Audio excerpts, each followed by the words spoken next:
Hello, good morning, नमस्कार। दोस्तों, मैं हूं बजरंगी लाल और आप देख रहे हैं बजरंगी लाल यूपीपीसीएल यूट्यूब चैनल। आज की जो क्लास है वह एक सलाह लेने के उद्देश्य से मेरे द्वारा रिकॉर्ड की गई है।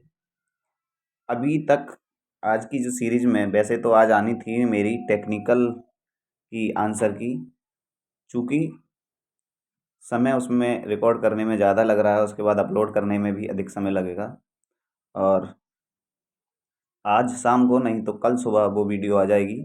उससे पहले मैंने सोचा कि जो क्लास की कंटिन्यूटी है वो नहीं टूटे और आपसे कुछ सलाह भी लेनी है।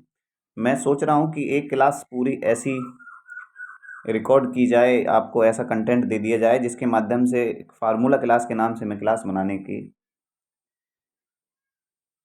मूड में हूँ। मेरे दिमाग में सेट है कि एक फार्मूला क्लास हो जिसमें आपको सभी सूत्र आईटीआई इलेक्ट्रीशियन से संबंधित जितने भी सूत्र हों एक ही क्लास में हों।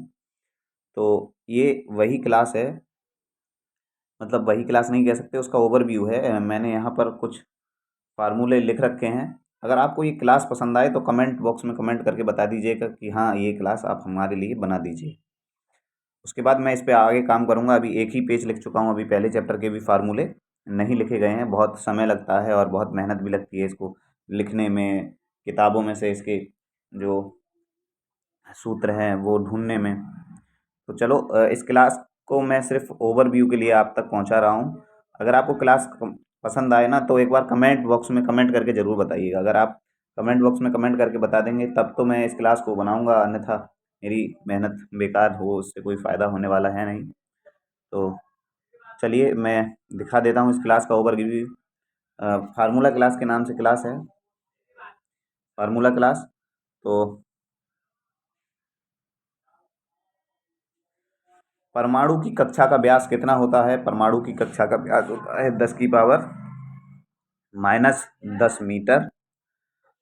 नाभिक का व्यास, अब परमाणु चूंकि आया है तो यहीं परमाणु से संबंधित और क्वेश्चन हमारे दिमाग में होगा कि परमाणु की खोज किसने की, तो आप बताएंगे परमाणु की खोज किसने की। नाभिक का व्यास होता है 10⁻14 मीटर। नाभिक क्या होता है? तो परमाणु के अंदर का जो हिस्सा होता है उसको हम परमाणु का मध्य हिस्सा, मध्य केंद्रित भाग हम नाभिक के नाम से जानते हैं। इलेक्ट्रॉन पर आवेश कितना होता है? तो इलेक्ट्रॉन पर आवेश होता है माइनस का 1.602 गुणा 10⁻⁻19 कूलाम। माइनस का 1.602 इंटू 10⁻⁻19 कूलाम। इतना ही आवेश प्रोटॉन पर होता है, परंतु अंतर होता है वहाँ कि ये पॉजिटिव होता है प्रोटॉन पर, जबकि इलेक्ट्रॉन पर नेगेटिव होता है। इलेक्ट्रॉन का द्रव्यमान कितना होता है? तो इलेक्ट्रॉन का द्रव्यमान होता है 9.109 गुणा 10⁻⁻31 किलोग्राम। ये वैल्यू आपको याद रखनी है। प्रोटॉन का द्रव्यमान होता है 1.6726 गुणा 10⁻⁻27 किलोग्राम। एक इलेक्ट्रॉन का व्यास अगर आपसे पूछ लिया जाए तो वह होता है 10⁻⁻15 मीटर।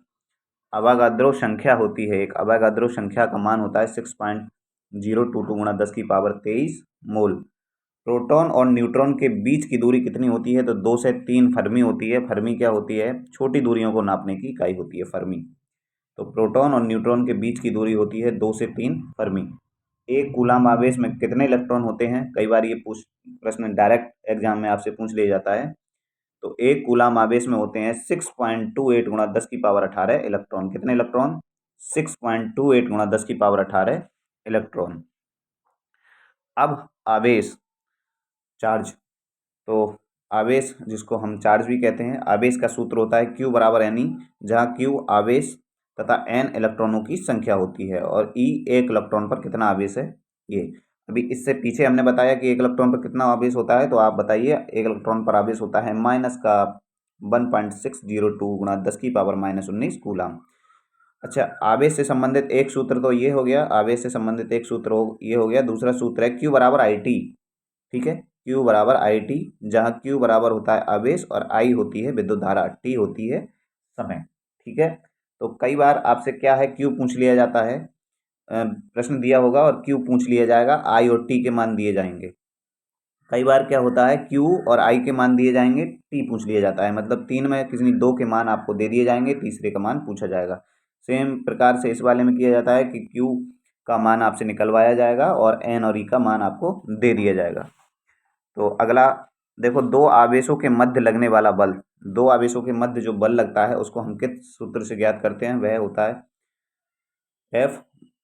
यदि कोई आवेश है, एक आवेश ये है, एक आवेश ये है, इसको हम Q1 मान लेते हैं और इसको हम Q2 मान लेते हैं। ठीक है, इसको हम Q2 मान लेते हैं। इनके बीच में जो बल लगेगा, इस ये बल F से हमने प्रदर्शित किया, ये बल, इस बल का मान कितना होगा? इस बल का मान होगा F बराबर K Q1 Q2 R square. Q1 Q2 इन दोनों आवेशों पर जो चार्ज है वह, और इनके बीच की जो दूरी है उसको R से प्रदर्शित करते हैं। K क्या है? यहाँ पर एक विद्युत स्थिरांक है। K का मान होता है 1/4 पाई एप्साइलन R। ठीक है, अब एप्साइलन नॉट क्या है? एप्साइलन नॉट निर्वात की विद्युतशीलता है, जिसका मान होता है 8.54 गुणा 10⁻12 फेराड पर मीटर।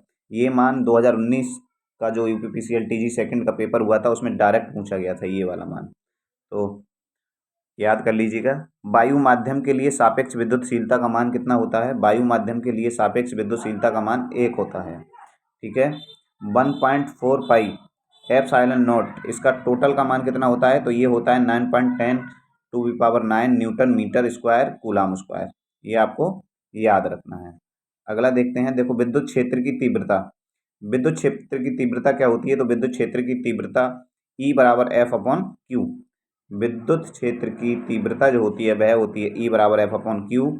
इसका मात्रक न्यूटन कूलाम या वोल्ट प्रति मीटर क्या होता है? वोल्ट प्रति मीटर, जहाँ E बराबर क्या है? 1/4 pi epsilon naught epsilon R square newton metre E। ठीक है, किसी खोखले चालक के अंदर विद्युत क्षेत्र की तीव्रता का मान कितना होता है? तो किसी खोखले चालक के अंदर विद्युत क्षेत्र की तीव्रता 0 होती है।